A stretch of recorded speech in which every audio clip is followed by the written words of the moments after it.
Para a nossa próxima palestra, eu convido ao palco uma pessoa muito especial, que foi atleta de atletismo, é mestre em treinamento desportivo pelo Instituto Estatal da Ordem de Lenin, em Moscou, na Rússia, doutor em teoria e metodologia da educação física e dos esportes, área de concentração, treinamento desportivo pela Universidade Nacional de Cultura Física da Rússia.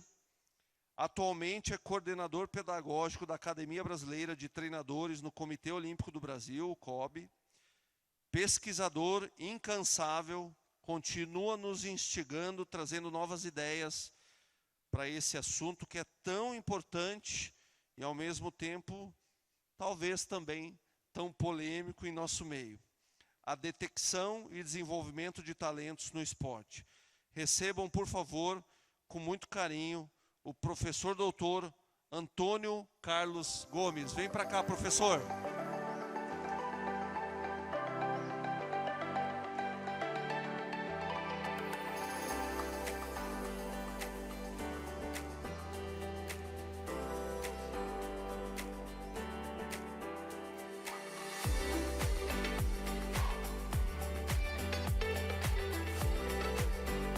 Bom, quanto tempo...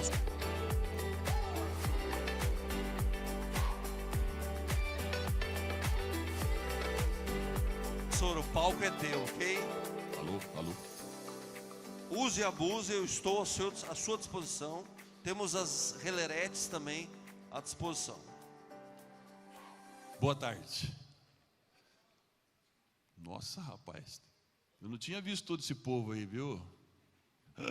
Pessoal, primeiro quero agradecer CBC por esse convite, por essa oportunidade, a gente poder compartilhar com vocês coisas que sonhamos juntos, porque somos do esporte, vocês todos, e nós também dedicamos nossa vida no esporte. Acabei de fazer 52 anos no esporte.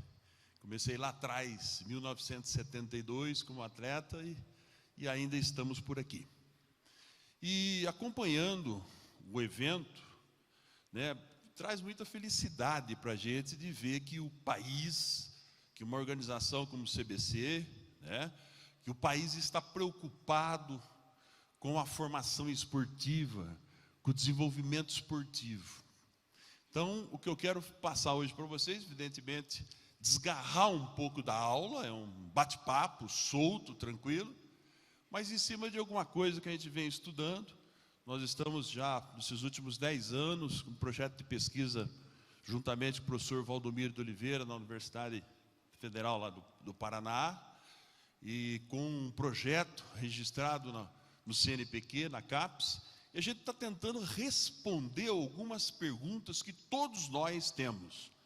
E eu sei que aqui na minha frente tem vários treinadores, gestores, pessoas envolvidas diretamente com o esporte, e pessoas mais envolvidas lá na quadra, no campo, que tem uma série de perguntas que às vezes essa distância do campo científico a gente não consegue descobrir ou se demora para descobrir.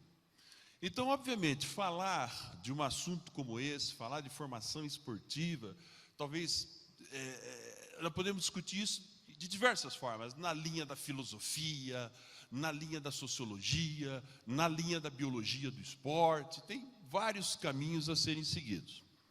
O que a gente tem feito nesses últimos anos é tentado entender esse processo. E agora acabamos de ter uma aula espetacular, professor, parabéns, e que também antecedeu do Kenji, preocupado em saber o que o mundo está fazendo, de que maneira que o mundo chega no resultado desportivo, com maior significância do que nós, com mais medalhas, etc. e tal. E eu venho, ao longo desses anos, tentando entender, depois de viver tantos anos fora do país, em outras escolas, né, em outros laboratórios, vem tentando entender como é que é esse negócio. É possível importar essas teorias lá de fora? É possível importar, como foi colocado aqui, né, em discussão, alguns modelos? A priori, tudo é possível. Mas nós temos uma cultura muito peculiar, né? muito peculiar. Então eu tenho aprendido no campo da universidade e da pesquisa científica que todo pressuposto que a gente for defender precisa considerar essa particularidade cultural do Brasil, que ela é diferente. Ela, nesse momento, eu não discuto se ela é melhor ou se ela é pior. Ela é diferente do resto do mundo. Nós somos diferentes de tudo. Quando nós falamos em cultura, a nossa música é diferente, a forma com que nós dançamos é diferente, a nossa alimentação é uma coisa extraordinária, completamente diferente. Temos uma temperatura no país tropical diferente, por exemplo, de muitos países europeus. Tudo nosso é diferente, sistema educacional, sistema político. Essa mistura de raças que nós temos no país, isso constitui uma cultura na nossa sociedade muito peculiar. E a partir desse pensamento, você começa a entender que alguns modelos que funcionam em culturas diferentes no mundo, não funcionam na nossa cultura.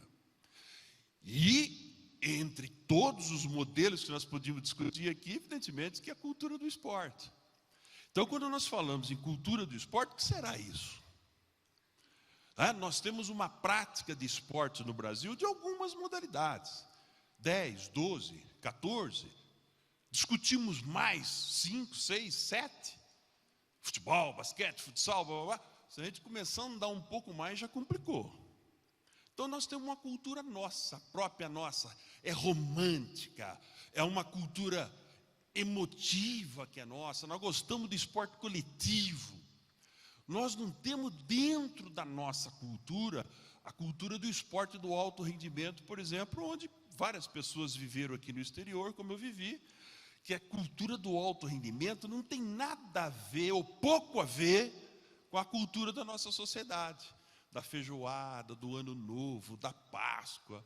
Quantos atletas que a gente coloca aí fora para treinar, os caras querem vir para casa, porque diz que é aniversário da vovó. Cultura do esporte é mais dura, é diferente. Então veja bem, e além disso você tem um outro lado lá, que é a cultura das modalidades. Então se nós perfilarmos aqui na frente, um cara do judô, um da natação, um do balé, outro da GR, outro do boxe, outro da maratona, nós vamos ver que eles são diferentes em tudo. No gesto corporal, no seu vocabulário, pensam diferente. Então, olha que coisa, que processo que nós estamos dentro. Ou seja, a cultura da sociedade tem uma influência muito forte na cultura do esporte. Qual é a nossa cultura de esporte? A cultura da sociedade influencia lá no final na cultura das modalidades, porque nós vamos botar 30, 40, 50 mil negros no estádio de futebol, mas não vamos colocar 30, 40, 50 mil pessoas numa partida de badminton, por exemplo. Em outros cantos do mundo isso ocorre. E o contrário é verdadeiro, Os nossos ídolos e tal, eles inventam qualquer coisa lá. No outro dia, nossas crianças estão imitando o Ronaldinho com o cabelo cortadinho aqui. Olha que coisa engraçada. Eu até conto sempre uma história, eu vou evoluir já, mas eu sempre conto uma história. Lá na década de 80, 90, eu vivia num quartinho pequenininho no leste europeu, no sistema comunista. Então eu lembro um dia, pessoal, final de ano, Natal, e eu querendo chorar de saudade aqui do Brasil, 5 anos sem vir aqui debaixo de neve lá, e eu coloquei uma fita cassete, na época, do Benito de Paula, professor, Benito de Paula, para chorar, eu queria chorar. E quando eu coloquei o Benito de Paula, falava assim: ei, meu amigo Charles Brown, eu... Ia lá no correio, o correio falava: vai embora, você só pode ligar uma vez por mês, você já ligou para o Brasil. Do meu lado morava um chinês, e eu curtindo meu amigo Charles Brown, coisa e tal, e o chinês do lado. Um dia o chinês bateu na minha porta, que é o Simpon, que é o ministro de esporte da China hoje. O Simpon falou para mim, eles me chamam lá de Anton: Anton, desligue esse rádio. Eu falei: por quê? Ele falou: essa música que você está escutando, ela faz mal para o cérebro, deixa o cara estressado, doente, nervoso. E eu, morando de parede e meia com o chinês, desliguei o meu som e chorava baixinho para não atrapalhar ele. Passados uns dias, o Simpom estava ouvindo a música chinesa. Pam, pam, pam, pam. Pam, pam, pam, pam. E era assim de novo. Pam, pam, pam, pam. Falei, meu Deus. Bati na porta do chinês. Falei, chinês, desliga esse som. Ele falou, por que, Antônio? Faz mal para o cérebro, dá tristeza. Meu amigo, é cultura, bicho. A minha música entrava na minha alma, na minha vida. Não entrava na alma dele. Essas concepções são difíceis de entender quando você fala em cultura. E por que eu estou levando essa conversa para esse lado? Porque nós estamos falando de manifestação de esporte numa sociedade. Então, fazendo um resumo de tudo que foi falado aqui, não vou ser repetitivo nesse momento, que eu quero falar. Numa sociedade você tem uma prática, vamos chamar assim, voluntária, ela acontece independente do Estado, do governo, ela vai acontecendo. Milhões de pessoas fazem o que quer, de forma recreativa, anda no parque, pedala, anda no lago, faz ginástica, caminha com o cachorro, pedala a bicicleta. Isso é uma prática lúdica, recreacional, sem fins de resultado. A sociedade organizada vai fazer isso. Se o percentual de pessoas que vai ou não, é uma questão cultural. É uma questão de programas, de divulgação, de governo e etc. e tal. Por outro lado, em qualquer sociedade, com qualquer dos modelos apresentados, que são muito importantes, vai existir quem busca um movimento, um exercício, para melhorar a sua capacidade muscular, sua capacidade cardiorrespiratória. Os médicos vendem da forma deles, nós vendemos da nossa forma e a coisa vai acontecendo. Aqui já é qualquer coisa mais regulamentada, mais sistematizada e tal. Por outro lado, você tem também, em qualquer sociedade, de qualquer modelo, do Canadá a qualquer outro local, você vai ter a competição espontânea. Os jogos do bancário, os jogos da escola, os jogos do garçom, tem um fim, tem resultado, mas não é obrigatório. E o nosso negócio, onde eu estou metido e eu com vocês queremos chegar, temos lá na pontinha o esporte de elite. Em qualquer sociedade do mundo. O que está sendo discutido, pelo que eu tenho entendido nesse evento, quais são os melhores ou quais são os modelos que podem produzir verdadeiramente lá no final melhores talentos, melhor resultado, e que a gente possa mudar aquele quadro de medalha de 21 medalhas para umas 101 mais ou menos. Essa é a discussão. Então, dentro dessa forma com que o esporte se manifesta, em grandes países ou em pequenos países, temos resultado de todas as formas. É que a gente está buscando um modelo que está sendo muito bem discutido. Eu paro para entender o seguinte: onde que inicia essa cultura? Se nós estamos falando em cultura esportiva, não temos como desgarrar da cultura da sociedade, né? Mas isso tudo começa lá com as crianças. Ou seja, se nós quisermos mudar essa cultura esportiva, primeiro identificar qual é ela, qual é essa cultura esportiva. Agora, existe. Como ela é? Está ruim? Está boa? Então, como é que eu mudo essa cultura? Vamos mudar para daqui 10, 15, 20 anos, se começarmos hoje. Se nós entendermos isso hoje, começa nas crianças. E onde estão essas crianças? Teoricamente, eles estão para todos os cantos que você possa imaginar. Mas eu sei te dizer onde que as crianças estavam nos anos 70. Porque eu estou nessa foto aí. Eu não vou me identificar, que eu não sou louco. Eu estou muito mais bonito hoje. Mas nos anos 70, eu sabia onde encontrava a molecada. Eu sabia. A molecada estava na rua, meu filho. Eu estava lá deixando minha mãe doida, quebrando tudo, matando passarinho, arrumando confusão. Porque o dia que eu não arrumava confusão na rua, eu não estava feliz. Estou dizendo que isso é o caminho. Eu estou contando a história de como é que a gente fazia naquela época. Então hoje mudou. Procurar as crianças tem que achar ou ver onde que eles estão. E não é só isso. O perfil dessas crianças lá de trás, completamente diferente do perfil dessas crianças de hoje. Que perfil? Não falo só do físico, que hoje as crianças têm um percentual maior, são mais obesos, a coordenação motora dos meninos foi para o espaço, as crianças não conseguem fazer média de 3 flexão do tronco, a criança não consegue colocar a mão no chão, é encurtado, falta tudo. O modernismo. Só que o esporte continua acontecendo. E o nosso produto, ele sumiu lá de onde ele tinha que estar. Ele desapareceu. Então veja que interessante. Se você coloca uma pergunta como essa, que caminho seguir, são tantos, né? Essa plenária está discutindo isso, tantos caminhos.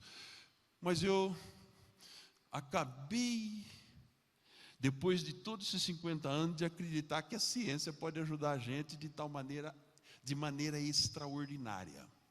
E aí a ciência, independente do modelo, ela tem seu caminho, ela tem sua regra, ela é dura, mas ela aponta luzes extraordinárias. E aí, quando nós falamos na criação de um sistema, e eu estou falando com pessoas aqui hoje, que têm a mão no esporte, é aqui que vai produzir alguma mudança. As outras instituições todas que nós temos são complementares a isso, mas o esporte começa aqui, é aqui. Foi aí que eu apareci, é um clube, é algum louco de um diretor de um clube, é um abnegado, um cara louco que foi ajudar, é no clube. Então veja que coisa interessante, quando você fala em ciência, você fala, pô, Antônio, você está querendo que a ciência chegue nos clubes, não vai acontecer. Olha, eu não sei, talvez, aqui tem uma série de acadêmicos, talvez a forma de nós vendermos a ciência seja muito pesada, muito dura. A ciência tem um método muito duro. Mas dentro disso, nós só vamos conseguir ter o sistema se a gente entender o caminho, e isso a ciência dá para nós. Nós não temos como fazer atleta de alto rendimento de hoje para amanhã, tudo vai ter que acontecer, a formação desse cara vai ter que acontecer num processo longitudinal de longo prazo. E aí começa a vir essa discussão. Porque se você parar para pensar e juntar os estudos científicos na área da psicomotricidade, do desenvolvimento motor, do próprio treino desportivo, com suas devidas áreas, você vai ver que o atleta ele passa por 3 grandes caminhos na sua vida, desde quando ele inicia até o término. Você pode ter um quarto lá que nós chamamos de transição, mas vamos falar do momento esportivo. Então a ciência aponta para nós algumas luzes interessantes. Por exemplo, esse primeiro chamado preparação básica que vocês estão vendo aí, é aí que prepara um atleta. Eu vou contar uma história interessante. Em 1994, por aí, eu andava num corredor da Universidade Nacional de Cultura Física lá do leste europeu e encontrei um cientista famoso chamado Vladimir Filin. Grave esse nome, eu pus várias obras dele aqui na América Latina. Vladimir Filin é o maior estudioso no desenvolvimento de atletas do sistema comunista do leste europeu. E aí, conversando com ele, ele falou assim, Antônio, mas por que você fica aqui nos laboratórios de alto rendimento? Eu falei, porque eu preciso aprender como é que eu faço campeão do mundo. Eu preciso voltar para o Brasil e ganhar medalha. Ele falou, mas então você está no lugar errado. Eu falei, ué, mas não é aqui a universidade que treina os melhores do mundo? Ele falou, mas não é aqui. Onde faz campeão do mundo não é aqui. Aqui nós só fazemos polimento. Campeão do mundo você tem que ir para outro lugar. Você tem que ir para as redes, núcleos de esporte aqui, para os centros de reserva olímpica. É lá que faz. E é até 14, 15, 16 anos, Antônio. É nessas 3 etapas que aí estão que você consegue formar o futuro campeão. A partir daí, é só polimento, aperfeiçoamento. Então veja você o seguinte, se isso aqui tiver na memória de nós todos, se todos os clubes tiverem isso claro, se nós soubermos qual é o conteúdo dessa etapa que a gente apelidou aí como etapa preliminar, se todos nós soubermos qual é o conteúdo da especialização inicial, se todos nós soubermos o conteúdo da etapa de especialização profunda, sabermos quais são o material de testagem, saber que o momento da seleção de talento não é um corte transversal, não é uma bateria de teste, e sim é um processo de acompanhamento de pelo menos 2, 3 anos. Se todos nós tivermos um manual, se todos nós tivermos banco de dados para enfiar o nome do menino lá e sair lá vermelhinho, amarelinho, verdinho, nas diversas modalidades, se nós tivermos o modelo de elite de cada grupo de modalidade, e se nós tivermos a matriz, o protocolo matemático, nós vamos diminuir o erro. Nós vamos melhorar. Agora, se continuar o meu colega que estava aqui agora, lá do Mato Grosso, fazendo o que ele quer, sozinho, conteúdos desgovernados, você, que é o gestor, mandando ele embora, porque ele não é campeão mirim, nós vamos continuar dentro da nossa cultura e nós não vamos produzir 100 medalhas tão cedo. Então aí a ciência entra. Cada momento desse tem conteúdos diferentes, procedimentos diferentes, sistema de competição diferente. Temos que arrebentar com esse sistema tradicional de competição, porque nós precisamos primar pelo conteúdo de desenvolvimento desses nossos jovens. Saiu daí, eu venho para o alto rendimento. Mas vem aos 17, 20 anos, isso aqui eu não estou entrando nessa conversa, que é uma conversa dura científica, mas nós estamos falando aqui de desenvolvimento motor. Nós estamos falando em fases sensíveis do desenvolvimento motor. Nós precisamos entender que lá aos 6, 7 anos de idade, apesar da nossa cultura botar um menino no futsal, botar um menino para nadar, não é por aí. Antes disso, nós precisamos de oportunização motora, acervo neuromotor. Então essa criança aos 5, 6 anos de idade não tem que jogar futsal. Ela tem que fazer de tudo. Nadar, correr, pedalar, rolar para frente, rolar para trás, tudo de tudo. Porque é o momento sensível do desenvolvimento motor, onde eu melhoro o arquivo de atividades neuromotoras, é onde eu crio a intelectualidade neuromotora da criança. Só posso ensinar o esporte se ela tiver recurso neuromuscular. Porque se ela for mocoronga, eu não vou chegar a nada. Ela tem que ser tudo bonitinho, certinho, tchá, tchá, tchá. E como é que faz isso? Escola de movimento. Antes do esporte, tem que ter escola de movimento. Nós queremos ser campeão sub-7.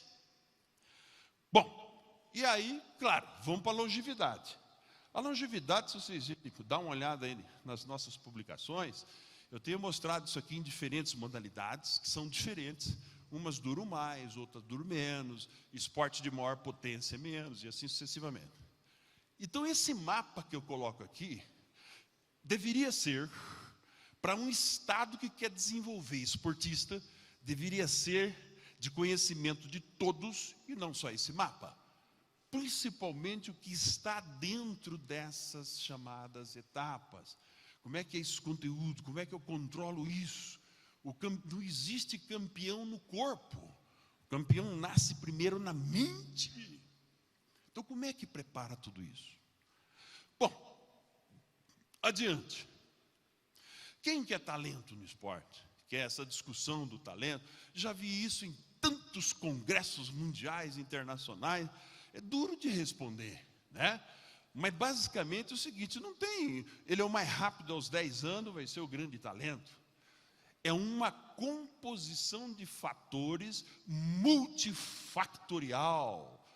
Então é muita coisa, não é possível em qualquer bateria de teste eu identificar um talento para o esporte. Eu identifico o melhor desse grupo nesse momento. Talento para o esporte, eu preciso de prognóstico. Eu preciso de entrar dentro do corpo dele. Eu preciso saber muito mais do que somente a resposta motora naquele momento. Então, vai aí uma multiplicidade de áreas, né? Na psicologia, na biologia, no aspecto neuromotor e outras, e outras.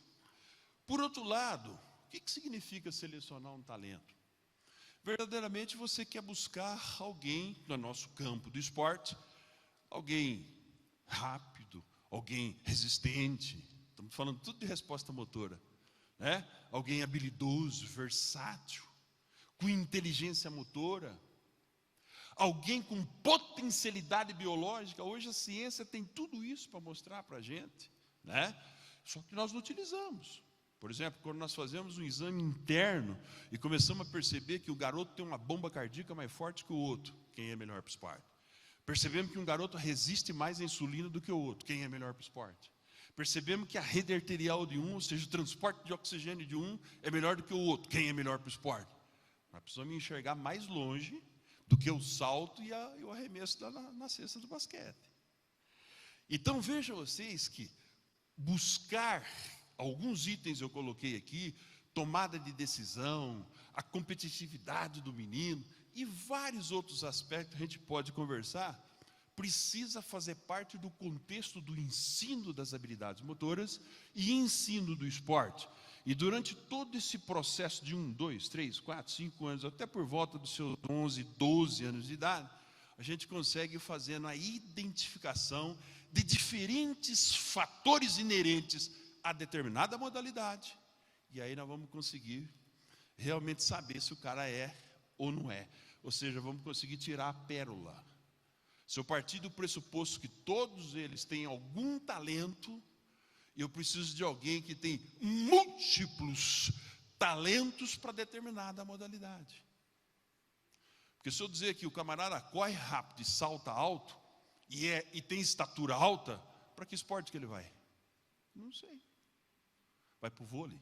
Vai para o basquete? Vai correr 100 metros no atletismo? Não sei. Vou ter que entrar em outras variáveis inerentes a cada grupo de esportes, para que eu possa começar a entender esse processo. Então, a partir daí, como é feita a seleção de talento nossa? Eu estou ajudando bastante o futebol brasileiro. Então, eu vejo muito do futebol, que não é muito diferente de outras modalidades. Claro que outras modalidades diferentes do futebol já têm critérios um pouco mais avançados. Mas a seleção de talento no Brasil é feita dentro desse negócio aí, que nós chamamos... Eu estou muito alto aqui, está me perturbando isso aqui. Bom, primeiro, dentro de escola, a escolinha, vocês chamam de escolinha. Vocês já começam no diminutivo já. Tira essa palavra escolinha, nunca mais fala isso. Chama de escola de formação de atletas, centro de preparação de seres humanos para o voleibol. Dá um nome bonito, centro de excelência. Escolinha. A palavra treinamento, vocês sabem, é uma discussão muito grande. Deixa eu ver como é que eu volto isso aqui para trás. Aí. É uma discussão muito grande a palavra treinamento, é melhor escrever centro de adestramento, né? Então veja bem o seguinte, esse é o nosso negócio, esse é o nosso modelo. O seu clube lá é isso aqui, ó. Lá você tem escola de basquete, de vôlei, de atletismo, você tem isso aí lá. Olha que coisa interessante, todas as crianças que chegam lá no seu centro, você acha que eles pensam o quê? Eles vão para lá e acham que vai ser campeão, bicho. Eles vão lá na escola de futebol, acho que vai ser Neymar. Você acha que aquela criancinha pequenininha que está vendo tudo aquilo na televisão vai entrar na escolinha de futebol achando que vai fazer ginástica para perder peso? Ele fala, eu vou ser campeão. E todo mundo começa a acreditar nisso. Você sabe o que acontece? Ele vai para dentro desse negócio aí que eu não sei como é que chama, fábrica, usina, indústria, matadouro. E você sabe o que acontece aí dentro? Ele passa 4 anos aí, 5, 6. Quando eu estava no Atlético Paranaense, tinha um menino que estava lá há 10 anos. Quando ele chegou aos 21, reuniram com ele nas categorias de base e dispensaram ele. Sabe por quê? Disseram para ele que ele não ia jogar na equipe de cima e que ele não servia para jogar bola. Ele botou 10 anos da juventude dele dentro do centro, sem papai, sem mamãe, sem Natal, sem Ano Novo. Ganhou as categorias de base e quando chegou em cima, mas não tem qualidade para em cima. Como que nós fazemos uma coisa dessa? Cadê nossos critérios para acabar com isso antes? 10 anos depois, o coitadinho vai embora chorando. Olha o que nós estamos fazendo. Esse gráfico, eu vou melhorar ele. É de esporte coletivo, tá? Mas o individual é pior. Dá uma olhada que bonito, ó. Dentro de leite, o que está em branco nasceu no primeiro semestre. O que está em verdinho nasceu no segundo semestre.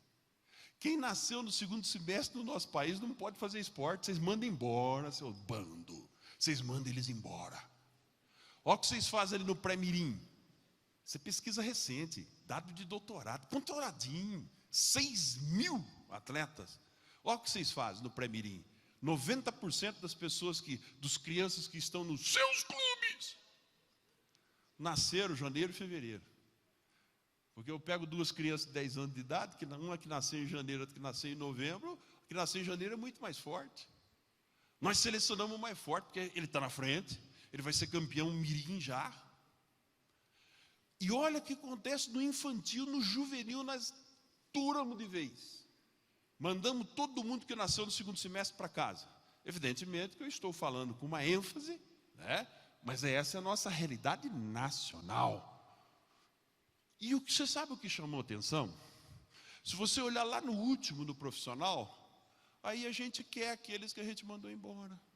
Eles não existem mais, mas por que lá é mais ou menos parecido?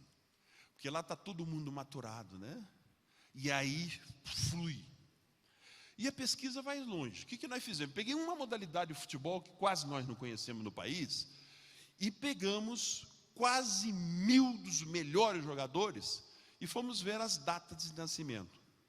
Pessoal, mais de 78% deles nasceram no segundo semestre.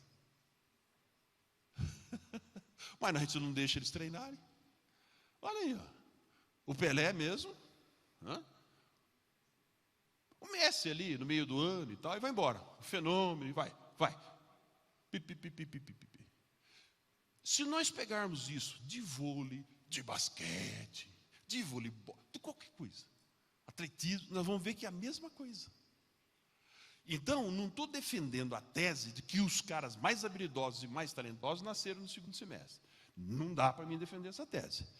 Dá para mim dizer para vocês o seguinte, que nós estamos jogando fora muitos grandes craques pela precocidade que acontece no nosso esporte. Apesar de você ter a teoria na sua cabeça, a precocidade está presente. Porque o sistema competitivo das nossas crianças faz com que você treina o menino para ganhar a competição na categoria de base. Então, veja bem, isso tudo é uma preocupação, né? E a gente entende o seguinte, como é que se pode constituir uma metodologia de formação esportiva? Essa palavra é tão bacana. Podemos discutir o termo formação, né? Mas dá para entender, como é que pode? Existe na teoria do esporte, existe 4 grandes sistemas, ou microsistemas, que nós precisamos dominar com profundidade.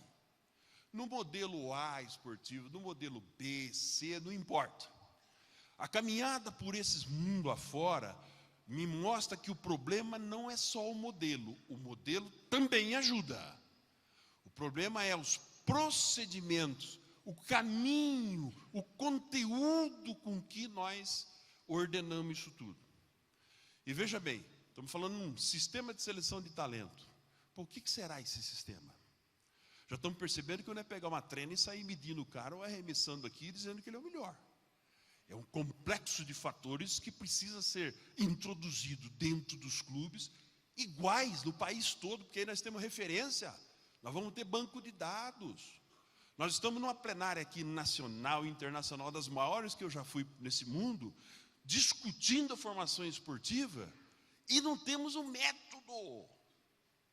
Então vamos lá, não vamos dissertar isso aqui agora. Sistema de treinamento, aí então, aí está a artilharia. O que é isso, sistema de treinamento? O que é isso? De onde vocês tiram isso? De onde nós tiramos isso? Com base em quê? Nós estamos escrevendo treino com base em quê? Se temos pouco diagnóstico da situação. Sistema de competição. Precisamos entender o sistema de competição do alto rendimento aqui embaixo e criar condições para que o sistema de competição favoreça o desenvolvimento das crianças e não interrompam, e não seja um fim lá na infância a competição, seja apenas um meio. E precisa entender esse sistema de competição lá em cima. Porque quando nós falamos em sistema de treinamento, Parece que nós temos que ser PhD em sistema de competição para entender o sistema de treino.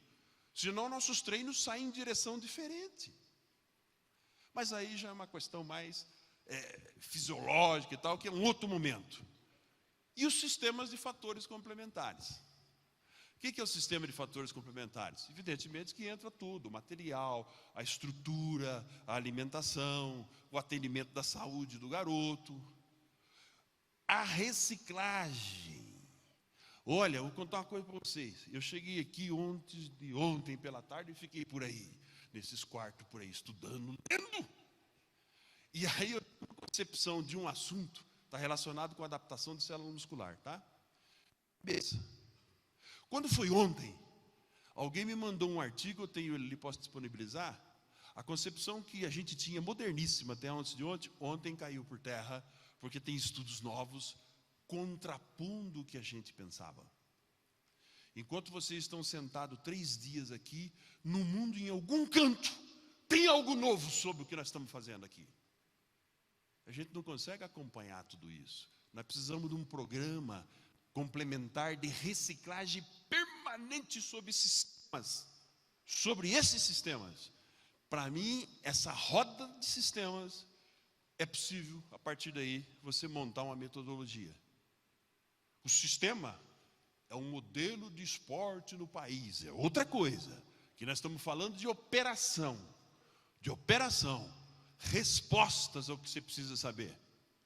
Então, a preparação é simples. Depois do momento que você oportunizou, porque sem eu dar a oportunidade esportiva, como é que eu seleciono? Eu quero selecionar talento onde? Eu encontrei um professor que hoje que está lá no interior de Alagoas. Ele falou assim para mim: professor, eu falei para os meninos, vamos fazer atletismo. Diz que os meninos não sabiam nem o que era atletismo. Pô, tem hora que você fica até, não é possível, com tanta televisão, com tudo. Nós não sabe.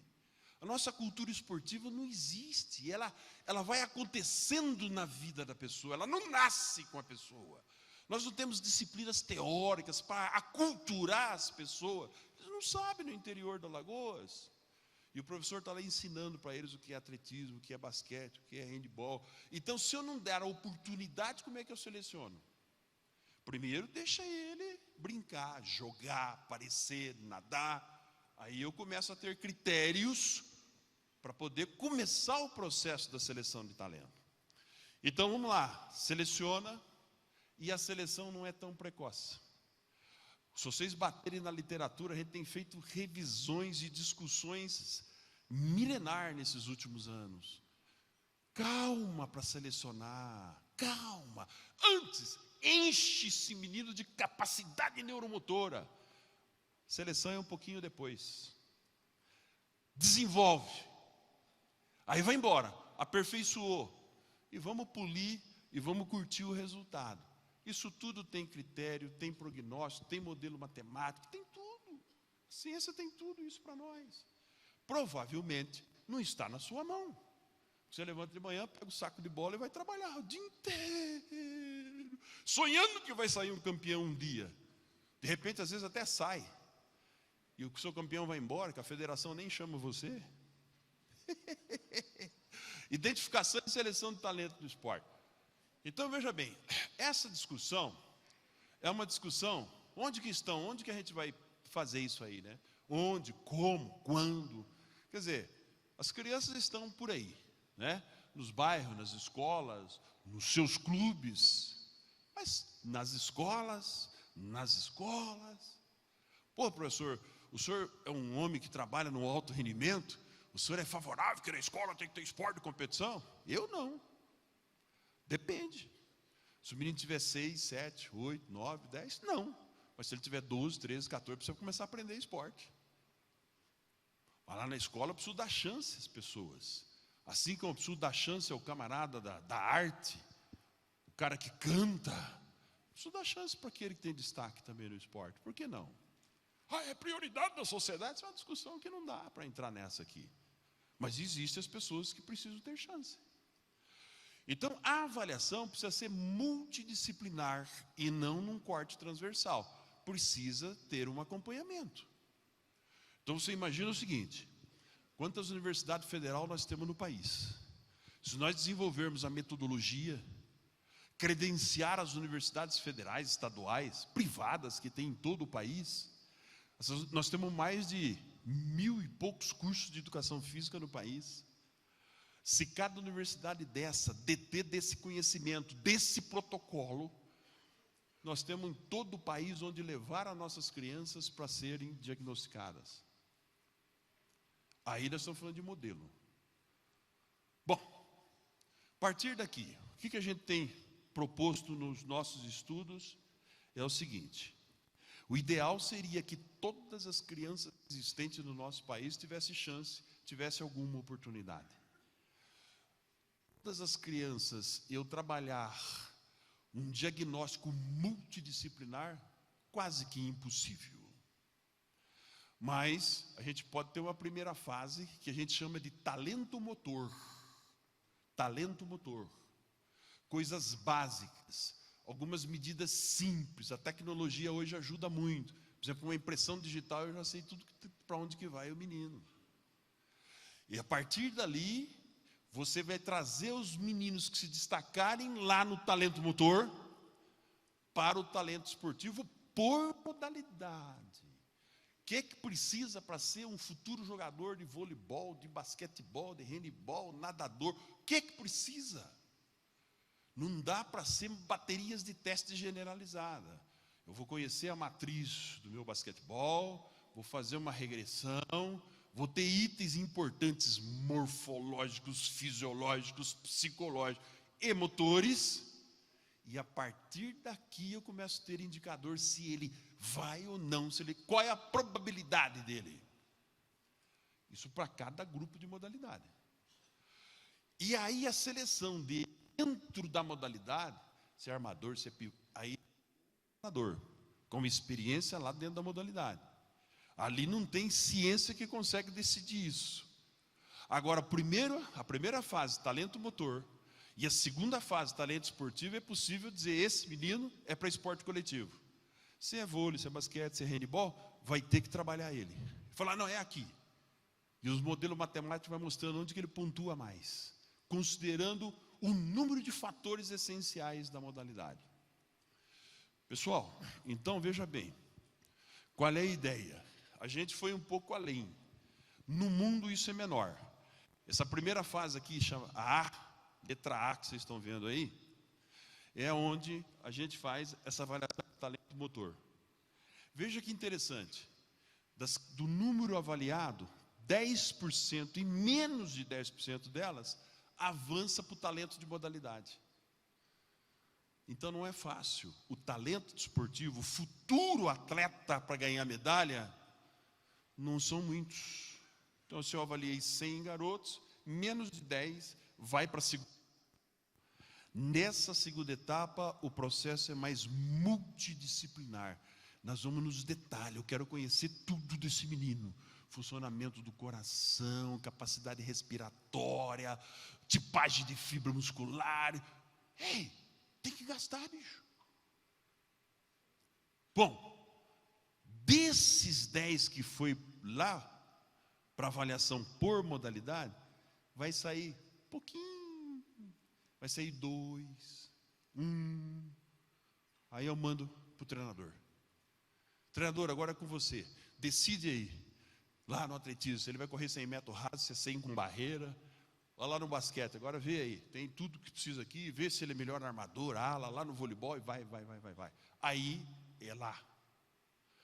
Então é um processo que a ciência vem trazendo para a gente de informação bastante complexo. O que vocês estão vendo aqui nesse momento? Nesse momento vocês estão vendo o seguinte, no estudo, e a gente vem batalhando disso desde os anos 90, se vocês olharem o que a gente tem colocado no papel para vocês, a gente agrupou as modalidades em 10 grupos.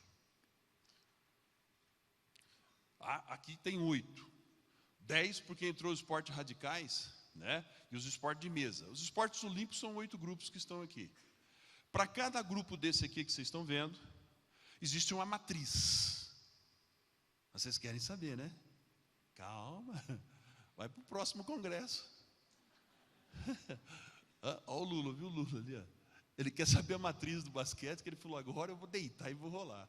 Calma, professor. Tem matriz, professor, bem estudada. E tem matriz para todas elas. Então, se você pegar lá o grupo de força, potência e velocidade, o que é isso? São todos os esportes que se resolvem em menos de 15 segundos. 100 metros, lançamento do martelo, peso. Tem matriz. Tem matriz, tem modelo de célula muscular. Facinho de ver, com ressonância eu resolvo isso em 2 minutos. Hipertrofia de músculo cardíaco, tudo. Se eu girar aqui, modalidades de alvo. Está ali, pistola, carabina, arco e flecha. Tem matriz. Quem é esse atleta? A situação, a condição psicológica é vocês? As condições psicológicas deles, qual é a matriz emocional aqui? E assim vai. Então, são grupos, tá? E a partir daqui, você tem as áreas em que você vai acompanhar durante determinado período. Evidentemente, que é o ambiente social, educacional do jovem, né? O jovem precisa estar no processo educacional. Eu preciso de um jovem bem informado, sabendo do que está acontecendo. Eu chamo isso de desenvolvimento futuro de intelectualidade motora. Intelectualidade motora é aquele menino que qualquer exercício que você dá, ele faz direitinho. Porque ele tem no arquivo, o processo esportivo deu o arquivo neuromotor para ele.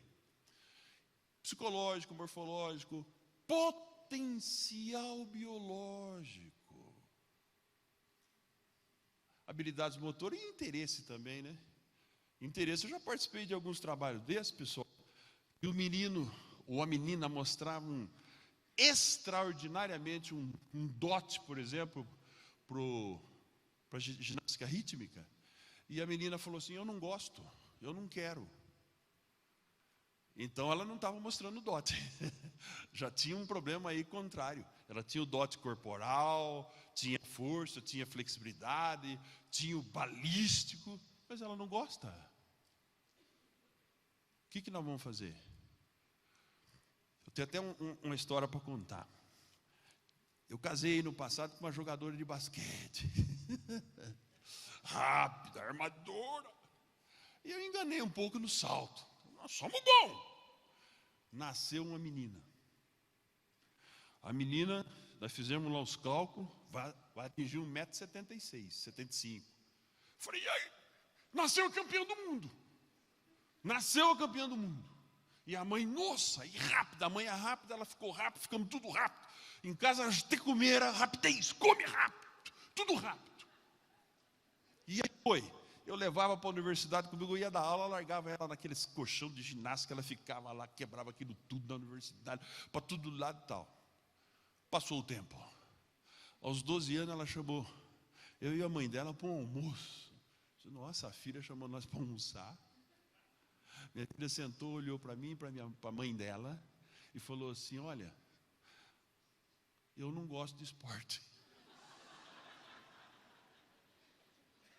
Eu parei de comer, falei, o quê?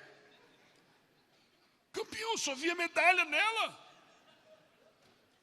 Eu não gosto de transpirar. Do que você gosta? Eu gosto de teatro, de balé. Eu gosto de teatro. Esse negócio de jogar basquete, correr, saltar, é coisa de doido, eu não gosto. E não gosta, e acabou, e não virou atleta. Está lá. Está uma dor no meu peito, eu olho para ela e falo, medalha de ouro aqui. Não foi. Talento, como é que faz? Tá? Terminando. Bom, estou terminando, tá? Mais 2 slides eu termino. E, na verdade, é tridimensional mesmo. Você tem aqui na horizontal o que você espera, que é o modelo de elite. Você tem lá, na vertical, para cima lá, o que o garoto mostrou. E o desvio padrão desse negócio, por enquanto, vamos chamar de maturação. Porque se eu tiver 2 mais ou menos parecido e tiver um menos maturado, o maturado vai esperar a próxima oportunidade. A não ser que ele seja um Messi, que ele seja um negócio do outro mundo. Por outro lado, esse desvio de percentual, vou testar essa sala de jovens, quantos por cento eu vou aceitar é um problema que nós podemos colocar a mão. Se eu vou aceitar 1%, 2%, 3%, 4%. Depende. Depende do modelo que eu tenho. E a partir daí, é saúde que eu preciso saber. Não tem jeito, eu preciso ter equipamento, tecnologia. A gente desenvolveu tudo isso, viu, pessoal? Inclusive, professor, na sua universidade, que o senhor não sabe. O senhor deve ter assinado algum papel lá que nós fizemos todos os equipamentos aqui na Unicamp, né? Lá na medicina, para você ficar tranquilo, tá? Nós temos tudo isso aí, com 3 minutinhos, eu peço, bota os eletrodos do menino, ele me mostra aí 60, né, possibilidades de funcionamento dos órgãos internos, e eu classifico eles para cada tipo de modalidade com base no modelo de alto rendimento. E a partir daí, a gente tem alguns dados do potencial biológico, usando alguns estudos criticados no passado, incluso eu, mas que amadureceu muito, tá? Usando digital. Nenhum deles sozinho é forte. Eles, no modelo matemático, ficam sensacionais, tá? Você vê, por exemplo, esse modelo que vocês estão vendo aqui, numa impressão digital, pelo desenho digital, a gente vê a possibilidade do garoto mais para potência, mais para resistência, mais para velocidade, nível de coordenação, tá? Então você vê no ponto 100, você vê que esse atleta aí, por exemplo, é um atleta que vocês conhecem. É um atleta que tem alto potencial biológico para agilidade, alto potencial para resistência. Mas para coordenação motora já não é tão alto assim. Quer dizer, serve para ginástica, ritmo? Não, é mocorongo. Não fala isso, hein? Mas, por exemplo, esse aqui também vocês conhecem, mas esse é internacional, tá? É internacional. Olha que potencial biológico extraordinário. Olha isso aqui. Esse foi até melhor do mundo, hein? Ele ganhou o título. Essa linha que eu vou pôr amarela é sensacional, porque ela é a tomada de decisão. O cara com um potencial desse aqui, pessoal, que eu posso ver isso aos 6, 7, 8 anos, eu já tenho isso aqui na mão. O cara com um potencial desse aqui, só se a gente errar no ambiente, se não é campeão. E esse é um grande campeão. Bom, então a partir daqui, algumas avaliações neuromotora. A gente vem para esse negócio que ninguém gosta, mas é importante. Tem uma ali no azul, a população geral. Tem uma média. Tem uma parte da frente dessa média aí. Vamos lá no finalzinho dela buscar uma outra curva. E eu quero entrar dentro dessa curva pequenininha e pegar uma micro curva amarela. É esse atleta que eu quero. É esse menino que eu quero. Para saber como chegar aí, tem que ter a modelagem. Tá? Se tiver aí, não tem como, a não ser que ele se acidente, que aconteça algo no meio, pega um treinador maluco, mas se ele pegar um caminho, ele vai chegar. E aí classifica o menino. Eu nunca mando ninguém embora, eu sempre digo, volta daqui 5 anos. Deixa eu finalizar aqui. Cadê o nosso chefe do cerimonial? Deixa eu contar uma história aqui. Eu fiquei um período lá no Atlético Paranaense, né? 2000, 2010, fiquei 10 anos lá. Um dia, passou lá uns 3, 4, 5 anos que eu estava lá, um dia teve uma reunião, e presidente, e todo mundo e tal, estava falando de gastos. Aí a financeira falou assim, professor Antônio Carlos, o senhor viu, presidente? O professor Antônio Carlos gastou 6 milhões só no programa de seleção de talento. O presidente quase deu uma parada cardíaca nele. O quê? Você está louco? Pelo amor de Deus. Eu falei, puta, vou cair. Aí eu tentei falar, ele falou, o senhor está louco? O que é isso? Quantos meninos o senhor avaliou? Eu falei, está até publicado no livro, ficou bonito, presidente. Avaliei 3.262 crianças em 3 anos. Pô, o senhor gastou 6 milhões por quê? Cada moleque que veio aqui, ficou aqui 15 dias. E eu tive que usar uma indumentária para avaliar eles. Aí ele foi respirando, respirando. Resolveu me fazer uma outra pergunta. Quantos sobraram? Quando eu falei 6, ele levantou e chutou a cadeira. O quê? 6 milhões de reais para tirar 6? Disse, calma, presidente. Como? Calma, o senhor está louco. Ué, ainda tem sobra do 6, está rendendo dinheiro para ele até hoje. Né? Jadson, Fernandinho, Dagoberto, Kleberson. Tem jogador que ele vendeu umas 3 vezes lá e voltou para casa ainda. Aí quando eu vou fazendo soma das vendas e falo com ele ao telefone, eu falo 6 milhões, ficou barato. Pô, mas o senhor quer que no ano 2000 eu vou entender isso? Ficou barato. O senhor botou 240 milhões de dólares para dentro de casa. Bom, gente, eu não tenho onde ir mais porque eu tenho um tempo. Vocês me desculpem o jeitão aí, mas o jeitão de treinador é assim mesmo. Eu quero destacar aqui, tá, o CNPq, a Universidade Federal, que ajuda a gente a fazer essas loucuras, sob o comando do professor Valdomiro, que está aqui comigo, tá? E outros colegas que também fazem parte desse processo ao longo do tempo. Está aqui comigo o professor Roberto, aqui da Paz, da Unicamp, o professor João Burim, e vários outros colegas lá no Comitê Olímpico. E agora, sabe onde me botaram? Na CBF. Lá eu vou gastar, hein? Forte! Tchau, tchau.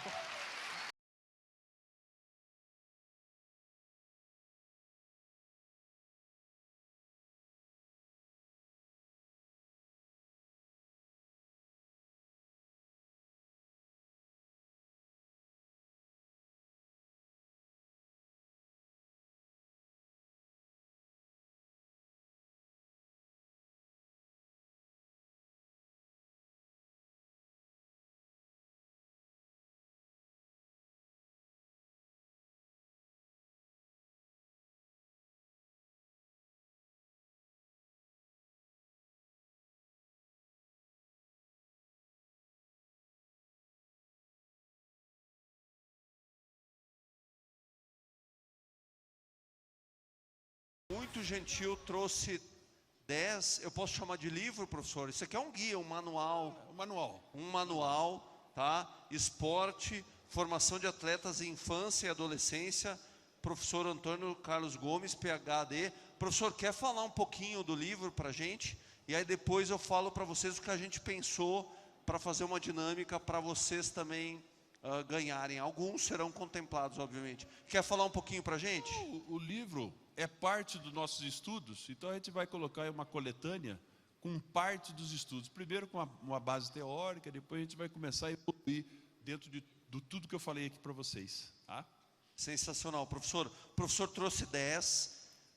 Eu havia pego um, já estava colocando dentro da minha mochila, mas a minha voz da consciência falou mais alto. Me pegou ali no flagra. Professor, o que a gente pensou, tá? Nós pensamos em fazer diferente ao invés do sorteio aqui. Nós pensamos em, por favor, fiquem ligados.